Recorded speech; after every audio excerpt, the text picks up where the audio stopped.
నగరంలో వాతావరణం ప్రమాదకరంగా మారుతోంది. నిత్యం పెరుగుతున్న వాహనాలు, పరిశ్రమల నుంచి వెలువడే వ్యర్థాలు గాలి నాణ్యతను దెబ్బతీస్తున్నాయి. దీంతో నగరంలో ఎయిర్ క్వాలిటీ ఇండెక్స్ నిర్ణీత పరిమాణాన్ని దాటిపోతోంది. దీంతో కొన్ని ప్రాంతాల్లో పీల్చే గాలిలో పరిమితికి మించి కాలుష్య కారకాలు ఉన్నట్లుగా తేలింది.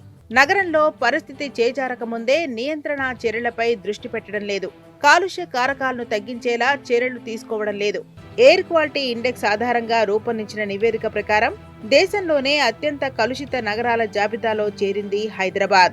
మొదటి స్థానంలో ఢిల్లీ ఉండగా నిత్యం ట్రాఫిక్ రద్దీ ఉండే బెంగళూరు, చెన్నై నగరాలు హైదరాబాద్ కంటే మెరుగ్గా ఉన్నాయి. గ్రేటర్ పరిధిలో కాలుష్య నియంత్రణ మండలి నిర్లక్ష్యం స్పష్టంగా కనిపిస్తోంది.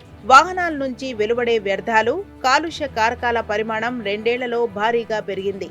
ప్రస్తుతం ఎయిర్ క్వాలిటీ ఇండెక్స్ 300 పైనే ఉండగా గతంలో సాధారణ రోజుల్లో 150 మేర ఉండేది. కానీ ప్రభుత్వం నగరంలో కాలుష్య నియంత్రణ మార్పులపై దృష్టి పెట్టకపోవడంతోనే పరిస్థితి దారుణంగా మారింది.